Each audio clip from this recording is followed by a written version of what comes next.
Hi friends, ಎಲ್ಲರಿಗೂ ನಮಸ್ಕಾರ. Friends, ಇವತ್ತು ಈಸಿಯಾಗಿ ಕ್ವಿಕ್ಕಾಗಿ ಮಾಡುವಂಥ ಒಂದು ಸ್ನ್ಯಾಕ್ಸ್ ರೆಸಿಪಿನ ನಿಮ್ಮ ಜೊತೆಗೆ ಶೇರ್ ಮಾಡ್ಕೊತೀನಿ. ಇವತ್ತು ನಾನು ನರ್ಗಿಸ್ ಮಂಡಕ್ಕಿನ ಯಾವ ರೀತಿ ಮಾಡೋದು ಅಂತ ತಿಳಿಸ್ಕೊಡ್ತೀನಿ. ವಿಡಿಯೋನ ಕಂಪ್ಲೀಟಾಗಿ ನೋಡಿ, ಇಷ್ಟ ಆದರೆ ಒಂದು ಲೈಕ್ ಮಾಡಿ. ಈ ನರ್ಗಿಸ್ ಮಂಡಕ್ಕಿ ಹಲವಾರು ಜನ ಹಲವಾರು ರೀತಿಯಾಗಿ ಮಾಡ್ತಾರೆ. ನಮ್ಮ ಮನೆಯಲ್ಲಿ ನಾವು ಯಾವ ರೀತಿಯಾಗಿ ಮಾಡ್ತೀವಿ ಅನ್ನೋದನ್ನು ತೋರಿಸ್ತೀನಿ. ವಿಡಿಯೋನ ಸ್ಕಿಪ್ ಮಾಡದೆ ಪೂರ್ತಿಯಾಗಿ ನೋಡಿ, ಇಷ್ಟ ಆದರೆ ಲೈಕ್ ಕೂಡ ಮಾಡಿ. ಹಾಗೆ ತುಂಬಾ ರುಚಿಯಾಗಿರುತ್ತೆ. ಆಮೇಲೆ ಡಯಟ್ ಮಾಡೋರಿಗೂ ಕೂಡ ಇದು ತುಂಬಾ ಒಳ್ಳೆಯದು ಅನ್ಬೋದು. ಯಾಕಂದರೆ ಕರ್ದಿದ್ದನ್ನು ತಿನ್ನೋದಕ್ಕಿಂತ ಈ ರೀತಿ ಮಂಡಕ್ಕಿ ತಿನ್ನೋದು ತುಂಬಾ ಹೆಲ್ತ್ಗೆ ಒಳ್ಳೆಯದು. ಅದಕ್ಕೋಸ್ಕರ ಅದನ್ನು ಆಮೇಲೆ ಮಾಡೋದು ಕೂಡ ತುಂಬ ಸುಲಭ. ಮಕ್ಳಿಗಂತೂ ತುಂಬಾ ಇಷ್ಟ ಆಗುತ್ತೆ. ಒಂದು ಸಾರಿ ಟ್ರೈ ಮಾಡಿ. ಇಲ್ಲಿ ಒಂದು ಬಾಣಲೆನ ಕಾಯಕ್ಕಿಟ್ಟಿದ್ದೀನಿ ನಾನು. ಈಗ ಇದಕ್ಕೆ ಒಂದು 2.5 ಸ್ಪೂನ್ನಷ್ಟು ಎಣ್ಣೆನ ನಾನು ಇದಕ್ಕೆ ಸೇರಿಸ್ತಾ ಇದ್ದೀನಿ. ನಿಮಗೆ ಎಷ್ಟು ಮಂಡಕ್ಕಿ ಬೇಕು ಅನ್ನೋದ್ರ ಮೇಲೆ ಡಿಪೆಂಡ್ ಆಗಿರುತ್ತೆ. ನಾನು ಈ ಸ್ಪೂನಲ್ಲಿ 2.5 ಸ್ಪೂನ್ನಷ್ಟು ಎಣ್ಣೆ ಕಾಯಕ್ಕಿಟ್ಟಿದ್ದೆ. ಎಣ್ಣೆ ಕಾದ್ಮೇಲೆ ಈಗ ಇದಕ್ಕೆ ಶೇಂಗಾನ ಹಾಕಿ ಫಸ್ಟು ಹುರಿಬೇಕು ಚೆನ್ನಾಗಿ. ಶೇಂಗಾ ಹಸಿ ಇದ್ದರೆ ಚೆನ್ನಾಗಿ ಅನಿಸಲ್ಲ ತಿನ್ನೋದಕ್ಕೆ, ಅದಕ್ಕೋಸ್ಕರ. ಆಮೇಲೆ ಖಾರಕ್ಕೆ ತಕ್ಕನಾಗಿ ಹಸಿಮೆಣಸಿನ್ಕಾಯಿನ ಹಾಕಿ ಮೊದಲು ಫ್ರೈ ಮಾಡ್ಕೋಬೇಕು. ಅದು ಚೆನ್ನಾಗಿ ಹಸಿಮೆಣಸಿನ್ಕಾಯಿ ಫ್ರೈ ಆದಮೇಲೆ ಇದಕ್ಕೆ ಜೀರಿಗೆ, ಸಾಸಿವೆ ಎರಡನ್ನೂ ಹಾಕಿ ಚಟಪಟ ಅನಿಸಿ.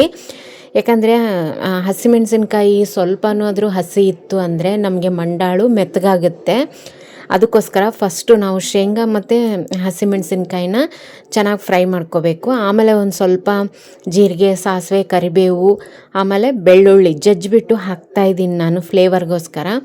ಬೇಡ ಅಂದರೆ ನೀವು ಸ್ಕಿಪ್ ಮಾಡ್ಕೋಬೋದು. ಅದನ್ನು ಕೂಡ ಎಣ್ಣೆಯಲ್ಲಿ ಚೆನ್ನಾಗಿ ಫ್ರೈ ಆಗಬೇಕು. ಯಾವುದೇ ಥರ ಹಸಿ ಆದಂಥದ್ದು ಏನೂ ಉಳಿಬಾರ್ದು. ಆಮೇಲೆ ಇದಕ್ಕೆ ಒಂದು ಸ್ವಲ್ಪ ಅರಿಶಿನ, ಹಾಗೆ ರುಚಿಗೆ ತಕ್ಕಷ್ಟು ಉಪ್ಪು, ಇದಿಷ್ಟು ಹಾಕಿಬಿಟ್ಟು ಈಗ ನಾನು ಗ್ಯಾಸ್ ಸ್ಟವ್ನ ಆಫ್ ಮಾಡಿಕೊಂಡೆ. ಈಗ ಇದನ್ನು ಮಂಡಾಳನ್ನು ನಾನು ಇದಕ್ಕೆ ಸೇರಿಸ್ತಾ ಇದ್ದೀನಿ. ಸ್ವಲ್ಪನೇ ಸೇರಿಸ್ತಾ ಇದಕ್ಕೆ ಮಿಕ್ಸ್ ಮಾಡ್ಕೋಬೇಕು. ಎಣ್ಣೆ ಜಾಸ್ತಿ ಅಂತ ಅನಿಸಿದ್ರೆ ನೀವು ಒಂದು ಸ್ವಲ್ಪ ಮಂಡಾಳನ್ನು ಸ್ವಲ್ಪ ಜಾಸ್ತಿ ಸೇರಿಸ್ಕೊಂಡು ನಾನು ಚೆನ್ನಾಗಿ ಒಂದು ಸರಿ ಮಿಕ್ಸ್ ಮಾಡ್ಕೊಂಡ್ಬಿಡ್ತೀನಿ. ಎಲ್ಲ ಮಿಕ್ಸ್ ಆದಮೇಲೆ ಇದಕ್ಕೆ ಮೇನಾಗಿ ಈಗ ಏನಂದರೆ ಪುಟಾಣಿನ ನಾವು ಮಿಕ್ಸರ್ಗೆ ಹಾಕಿ ಹಾಕ್ಕೋಬೇಕು. ಆ ಪುಟಾಣಿ ಹಿಟ್ಟು 1 ಸ್ಪೂನ್ನಷ್ಟು ನಾನಿಲ್ಲಿ ಒಂದು ದೊಡ್ಡ ಸ್ಪೂನ್ನಲ್ಲಿ 1 ಸ್ಪೂನ್ನಷ್ಟು ನಾನು ಇದಕ್ಕೆ ಸೇರಿಸ್ಕೊತೀನಿ. ಪುಟಾಣಿ ಹುರಿಯೋದು ಏನೋ ಅವಶ್ಯಕತೆ ಇಲ್ಲ. ಡೈರೆಕ್ಟಾಗಿ ನೀವು ಮಿಕ್ಸರ್ ಜಾರ್ಗೆ ಹಾಕಿಬಿಟ್ಟು ಪುಡಿ ಮಾಡಿಬಿಟ್ಟು ಅದನ್ನು ಇದಕ್ಕೆ ಸೇರಿಸ್ಕೋಬೇಕು.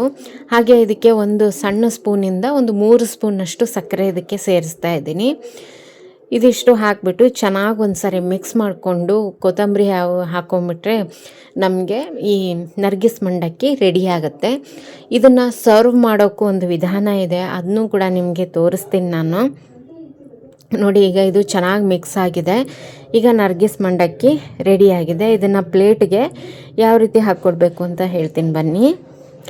ಇಲ್ಲಿ ಒಂದು ಪ್ಲೇಟ್ಗೆ ನೀವು ಮಂಡಕ್ಕಿನ ಹಾಕ್ಕೊಳ್ಳಿ. ಇದಕ್ಕೇನೆಂದರೆ ಸಣ್ಣದಾಗಿ ಹೆಚ್ಚಿರುವಂಥ ಉಳ್ಳಾಗಡ್ಡಿನ ಇದಕ್ಕೆ ಹಾಕ್ಕೋತಾ ಇದ್ದೀನಿ. ನಿಮಗೆ ಎಷ್ಟು ಬೇಕಲ್ಲ ಅಷ್ಟು ಉಳ್ಳಾಗಡ್ಡಿನೂ ಕೂಡ ನೀವು ಇದಕ್ಕೆ ಸೇರಿಸ್ಕೋಬೋದು. ಹಾಗೆ ಒಂದು ಸ್ವಲ್ಪ ಕೊತ್ತಂಬರಿ ಸೊಪ್ಪನ್ನು ಕೂಡ ಇದಕ್ಕೆ ಸೇರಿಸ್ಕೊಳ್ಳಿ. ಹಾಗೆ ಒಂದು ಅರ್ಧ ನಿಂಬೆಹಣ್ಣು, ಅದರಲ್ಲಿ ಒಂದು ನಾನು ಒಂದು ಸ್ವಲ್ಪ ನಿಂಬೆಹಣ್ಣಿನ ರಸನ ಇದಕ್ಕೆ ಆ್ಯಡ್ ಮಾಡ್ಕೊತಾ ಇದ್ದೀನಿ. ತುಂಬಾ ಟೇಸ್ಟ್ ಆಗುತ್ತೆ ಈ ರೀತಿ ಮಾಡ್ಕೊಂಡು ತಿಂದರೆ. ನೀವು ಬೇಕು ಅಂದರೆ ಇದಕ್ಕೆ ಡಾಣಿ ಕೂಡ ಹಾಕ್ಕೋಬೋದು, ಅಂದರೆ ಮಿಕ್ಸ್ಚರ್ ಬರುತ್ತಲ್ಲ ಅದನ್ನೂ ಕೂಡ ನೀವು ಇದಕ್ಕೆ ಸೇರಿಸ್ಕೋಬೋದು. ನಿಮಗೆ ಯಾವ ಥರ ಇಷ್ಟನೋ ಆ ರೀತಿ ಮಾಡ್ಕೋಬೋದು. ಅದ್ರ ಜೊತೆಗೆ ಈ ಥರ ಕರೆದಿರುವಂಥ ಮೆಣಸಿನ್ಕಾಯಿ ಇದ್ದರೆ ತುಂಬಾ ರುಚಿಯಾಗಿರುತ್ತೆ. ಈ ಥರ ನರ್ಗಿಸ್ ಮಂಡಕ್ಕಿನ ಒಂದು ಸಾರಿ ಟ್ರೈ ಮಾಡಿ ನೋಡಿ. ಈ ವಿಡಿಯೋ ಇಷ್ಟ ಆದರೆ ಲೈಕ್ ಮಾಡಿ friends. Thank you friends, bye.